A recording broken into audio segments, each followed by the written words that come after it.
My name is Jason Douglas. I'm your Senior Solutions Architect here with Metadata. Excited to have everybody here to learn how to get better converting landing pages and watch me do a live audit on a couple. I posted a while back on LinkedIn looking for a couple brave B2B marketers, and I'm a little sad that there weren't more, but I found two. I'm very grateful for those two to help me with this session today. Again, we're going to go and F it. We're doing it live. If you know the reference, shout it out in the chat.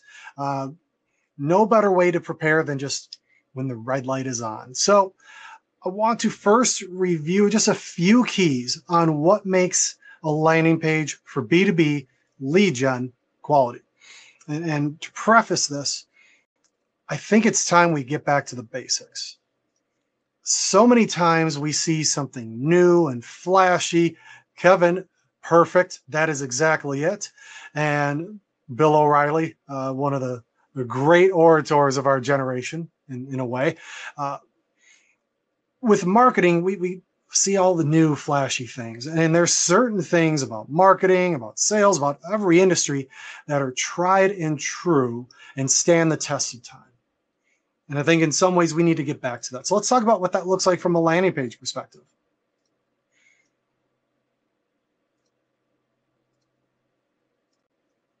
What we're looking at here is just 4 basic keys on high converting landing pages.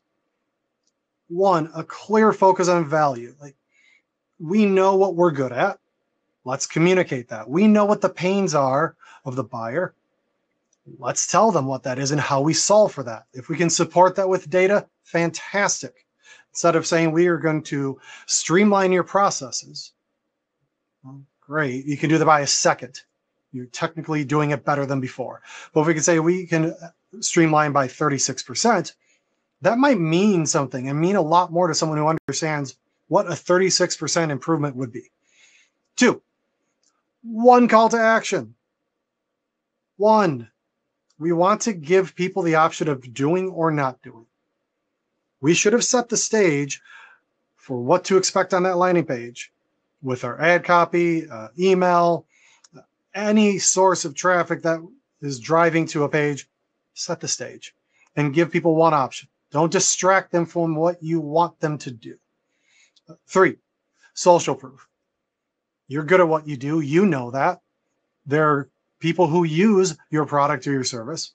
Brag about it. It's okay to brag a little bit. And you need to do that to get people to believe that, yes, you can do this, not just for the groups and the logos that you're showing on your page, but you might be able to do it for them as well. 4, we need to maximize the space we have above the fold and minimize the distractions. Too often we run into pages that are simply busy. We need to stuff all of the things into one little space on a screen, and depending on what kind of screen we're using, whether it's the 14-inch MacBook screen I have or the 27 inches that I have on my left and right, you don't know what you're going to be working with in terms of how much real estate you have above the fold. So if we focus on these 4 very basic principles, we should convert better. So we're going to look at a couple pages live. And for those who volunteered themselves, I thank you. But it's time to dive in to see if these pages are good or not. So the first one we're going to hop into is from our friends at True Accord.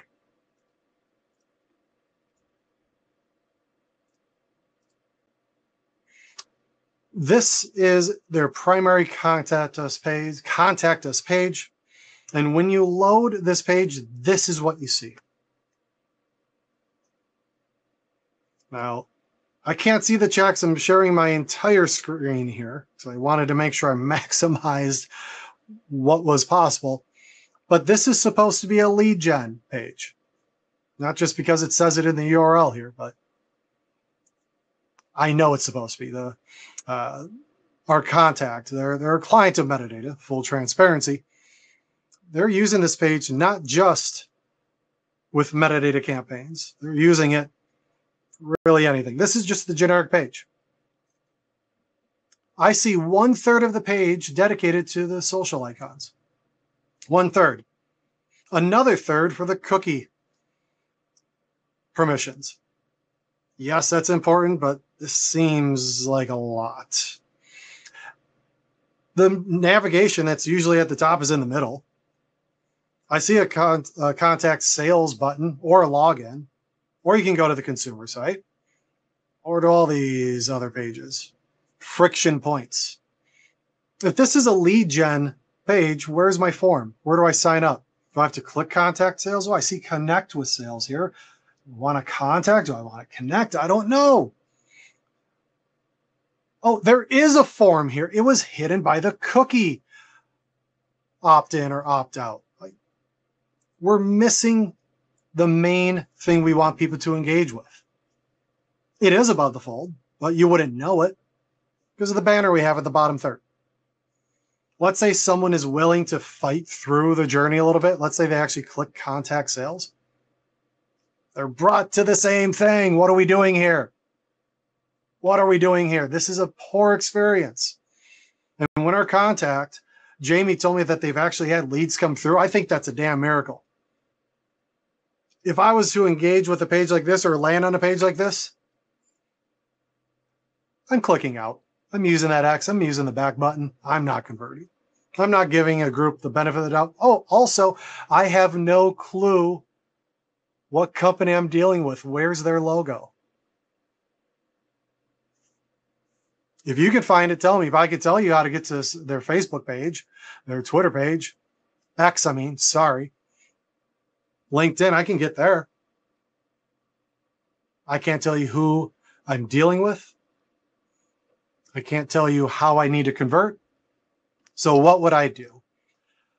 One, I'm just going to accept the cookies just to get rid of this because that's annoying. Well, hold on. Look at this. If I accept the cookie banner, this looks better. I now know I'm dealing with TrueAccord. I now see the form here. Now we can talk about something else. 1, 2, 3, 4, 5, 6, 7, 8, 9 fields. That seems like a lot of information that you're forcing people to give before they are going to get to connect with sales, to get that precious consultation. Now, I've debated for months with various B2B groups about the number of fields that someone has here. Fewer is better. And what is absolutely vital is all we should be asking for. Now, if in their case, all 9 fields are absolutely vital, that if they don't know all 9, that they can't do business, then that's just something they'll have to deal with. How did you hear about us, though? I think that's something we could eliminate. I mean, that's something the sales team could probably ask. I trust the sales orgs to ask questions like that. Or we can rely on UTM tagging and other ways of tracking if someone comes through and from where. So probably can get rid of that. Business email, fine. I'm not going to fight that battle. Some groups offer enrichment. Metadata has that. So if you had a Gmail or allowed free mails, great. But business email, I'm good with that. But if we have the business email, why do we have to ask for company? The company is usually in the domain of the business email. So that's another field we can get rid of. We just went from 9 to 7. We just reduced the friction by 28%. It's basics that we've been missing out on. Now, as for the navigation, if this is true lead gen, one, we shouldn't have redundant links. This is simply just going to bring us back to this page. I'll show you. It's exciting. It's like a refresh. Not needed. The whole navigation, in my opinion, is not needed. The social proof. This is not social proof that I'm talking about. That could be at the bottom. This is not where we want to have people go if we're trying to get them to connect to sales. The content here, they've been a leader for more than 10 years. Talk to an account exec to learn more about how we can harness the power of fully compliant digital collection. I don't mind this. It's setting the stage for kind of a value prop that TrueAccord has. So I think that's okay. But if there's anything else that could be added here around what a fully compliant digital collections experience means, like the rising cost, like what if you don't have TrueAccord? Like how much does that cost? What are we losing here? Can we get more payments expedited? By how much? How much more revenue can we get back into our pockets? Like those are numbers that people who want to connect with sales will care about to understand if this is the right solution or not. We have some data points above the fold.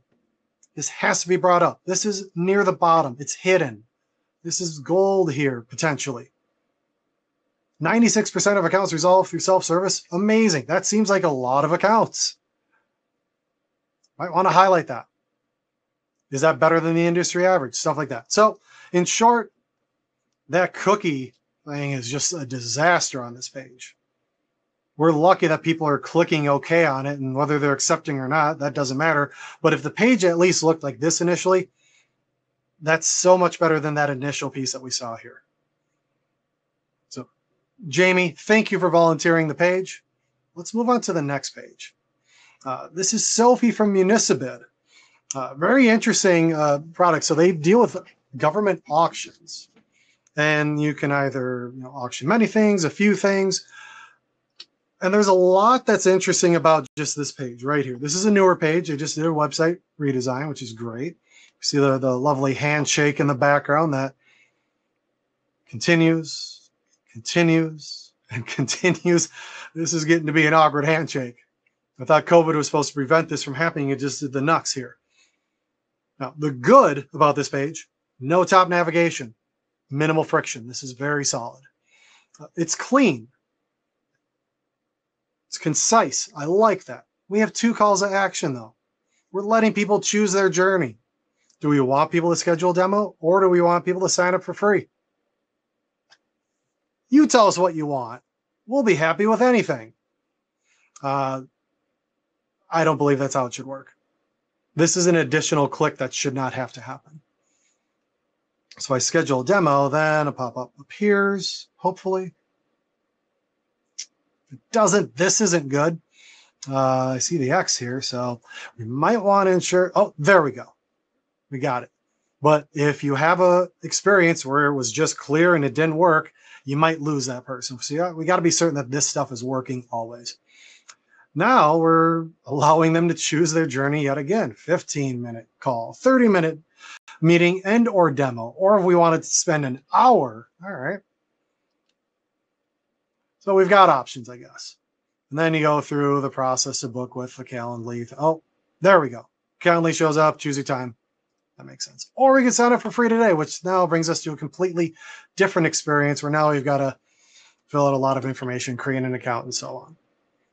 Oh, wait, we have to do agency address. We got to do, this is a lot. Again, maybe this is all required. This is all important, but just note that there's a process that needs to be followed here, apparently, and that could present some friction here.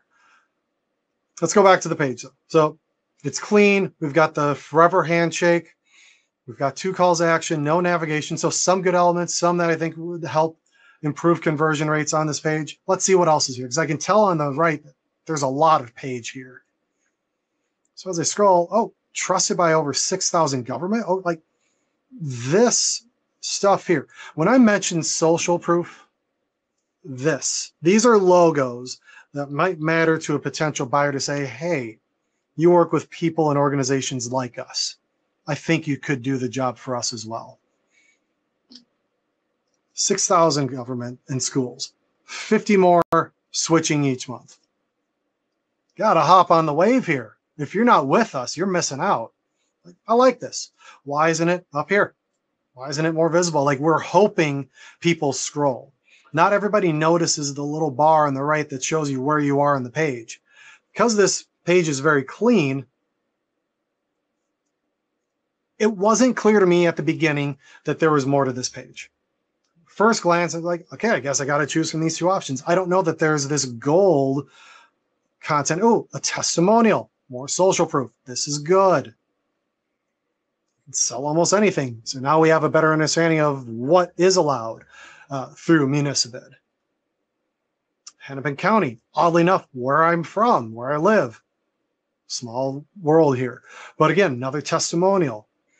Oh, you keep 100% of the sale? Like, that seems very interesting. I don't know if in this industry that's rare, but if it is, that needs to be highlighted a lot sooner than a third down the page.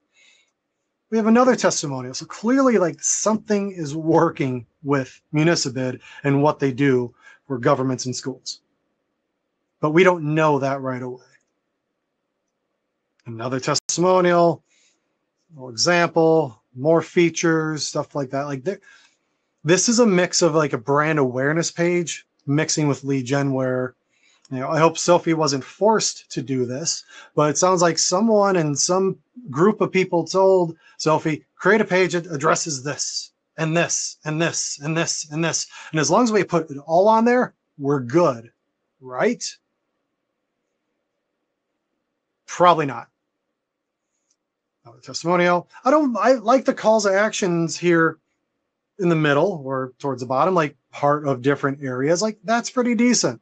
If someone gets to this point, they didn't convert up at the top, but they get down here, I think this is an absolute fair ask.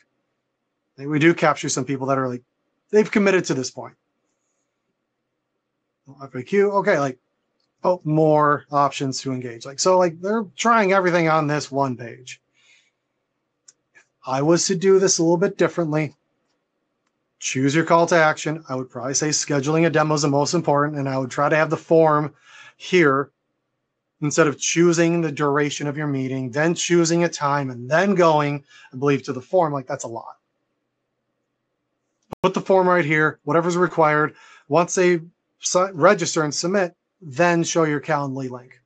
Then make them commit to that. If they don't pick a meeting, then your sales team would say, hey, I saw you signed up for a demo, but you didn't get one scheduled. Can we work on that? And start that process, start that relationship. So I think there's, again, if we just go to basics, we can simplify stuff very easily. So let me pivot back to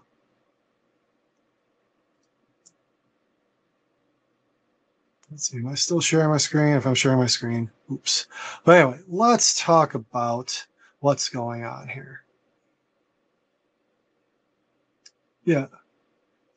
Kailea, so no navigation in the header is now preferred. In my opinion, yes. If it's lead gen, we want someone to do something specific. We don't want to give people other avenues at a lead gen stage to go elsewhere. We don't want them to choose their journey. We're hoping that by engaging with us at this level, we've set the stage for what to expect on that landing page, that they know what they're going to be asked to do, and then they do it.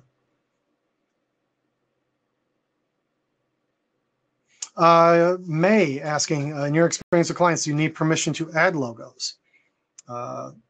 Usually, yes. I was sharing that screen the whole time. I'm new to the internet, apparently. Live TV, right? But yeah, your question, May, you usually do need permission, but often you can get that permission pretty easily, especially if you're doing good work with those groups. There are some industries that are more protective of who they engage with. So just enjoy the check, enjoy that relationship. Don't worry about that. What other question here? Yes, Jamie, Sophie, I'll be sending you notes after this. We're going to be ending just a couple of seconds early. Thank you all for joining. Hopefully you gained some insight. If you want to connect with me, I'm very easily found on LinkedIn. The bald Jason Douglas. There's a few others, but they're not bald like this guy. You'll see me with an orange background. It's from Metadata. Would love to connect. If you want me to roast your landing page privately on a one-to-one, I'm happy to do that. Just reach out. Enjoy the rest of demand. Thank you all.